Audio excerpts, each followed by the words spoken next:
to understand the three gunas, it's an easy metaphor. If there is oil on your hands, you don't have to write this, you can remember.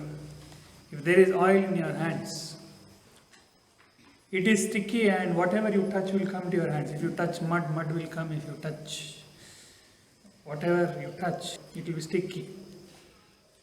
Our Guruji usually makes this phrase, use rajas to shatter tamas. Rajas is always used to outgrow tamas, to handle tamas. So in that metaphor, to get rid of the oil, what do you put? You cannot directly wash it with water, it will not go. If you have oil in your hands, if you directly pour water, it will not go. You have to put soap. Soap will kind of extract the oil, whichever is sticking to your hand, it will make it non-sticky. Soap will mix with oil and it will make it non-sticky. But after you have done that, after you have dealt with tamas using rajas, that also is not the end. Will you apply soap and oil has come out? Will you leave it like that? You have to put water now. So that oil is like tamas, that soap is like rajas, and water is like sattva. Once you have put soap, and after that if you pour water on it, both soap and oil will come off. And water will remain there, but it will not bind you, it will evaporate after some time. The quality of sattva is non-stickiness. So when you acquire sattvic qualities, they don't bind you.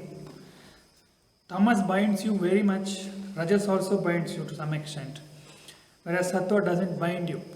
So you have to take a very simple example. Whiskey can make you addictive. Eating chips can make you addictive. Can eating a banana make you addictive? But don't you enjoy eating a banana or an apple? You do enjoy because it is pleasant. It is not exciting, it is pleasant. So as soon as your stomach is full, banana will leave you. No matter how many more bananas are there, you won't go on eating like an addict. There may be some people who are addicted to mangoes or something like that. Then mango will become rajasic. That means mango has become rajasic for you. But mostly, there are some types of food items which cannot bind you. The moment their job is done, they will leave you. The moment your stomach is full, they will leave you. They will not ask you to eat more and more. That is the definition of sattva. In 16th chapter, Krishna gives that classification slightly differently. The 16th chapter, the name of the chapter is Daivasura Sampad Vibhaga Yoga. There he classifies, instead of three gunas, he classifies into two. I mean, one way of looking at creation is three gunas. Another way of looking at creation is Daiva and Asura, only two. So there, Rajas and Tamas both will come under Asuri. Sattva will come under Daivi. And there he defines what is the basis to define something as Daivi and how do you call something as Asuri. In fact, on Guru Purnima Day, Guruji mentioned that in the evening lecture. What is the definition of good? What is the definition of bad? Because it will become subjective. You will define something good, bad according to your opinion. Another person may have some other opinion. How do you classify good and bad? So Krishna gives a definition for that. Daivi sampad vimokshaya nibandhaya asuri mata. Whichever makes you feel bound, whichever makes you feel addictive to that is asuri. Whichever gives you freedom is Daivi. Very simple definition, at the same time very powerful definition. Whichever quality gives you freedom, it doesn't bind you, is Daivi or Sattva. Whichever makes you feel bound is Asuri. If you take at the level of emotions, a simple example again, it is your own experience, you will know it very easily. Now say anger. Is anger liberating emotion or binding emotion? Don't say just because somebody has told, tell from your own experience. When you are angry, do you feel constricted or do you feel expanded? feel constricted and your mind doesn't think, it thinks very linearly, it doesn't get the bigger picture at all, your memory loss, that's what Krishna says in second chapter. You will act as if you don't remember anything. Anger is a kind of madness, finally, if you look at that. So it is bad. Anger is said to be bad because it binds you. At the same time, there is an example. Respect, you feel reverence for something. Does it constrict you or expand you? Expand. When you feel reverence for somebody or something, for example, Republic Day or Independence Day, they will hoist the Indian flag, and when you look at the flag, you feel patriotic. What is patriotism? Have you ever thought? Patriotism means you lose, you for that moment, you forget your small identity, you identify with something huge, country. You identify with something huge and therefore you feel liberated. Your constricted individuality diffuses for some moments at least.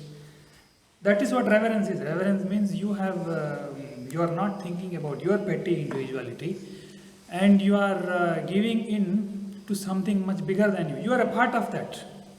You are a part of the country.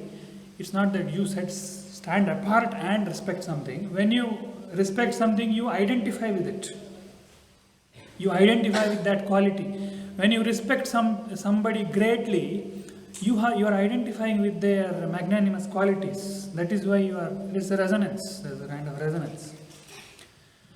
So, whichever makes you feel elevated, whichever makes you feel expanded, liberated, is sattvic, daivi sampat. There are a big list of qualities. So this is the simple definition of good and bad, or sattva and rajas tamas. And that is a metaphor for you. It's easy to remember. Sticky, rajas is also sticky, soap is also sticky, but that stickiness will counter the stickiness of the oil. And eventually you need water to wash away both. Another point you can take from this metaphor is, which I already mentioned, if you are in tamas, you should not try to directly go to sattva, it will fail. You cannot wash away oil directly with water, it can never happen. Because the danger there is, as I mentioned yesterday, extremes look similar, tamas and sattva look very much similar, so you will start fooling yourself that I am sattva. You may be in tamas. And a simple example, if you are sleepy and if you try to meditate, what will happen? You will master the art of sleeping in sitting position, that's all. Nothing else will happen. And because you sit straight and you go to sleep, you will feel different. You will obviously feel different. Then you will start thinking that is meditation. So extremes look similar. Don't try to counter tamas using sattva, it will never work. That is why in yogic practices here, we follow that pattern, stimulation and only then relaxation, stimulation and only then relaxation. You can directly, if you give relaxation, it will be tamas.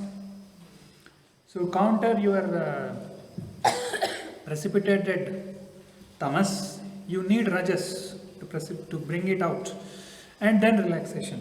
Again stimulation, again relaxation. So you have to repeatedly use rajas to counter tamas and then only use sattva.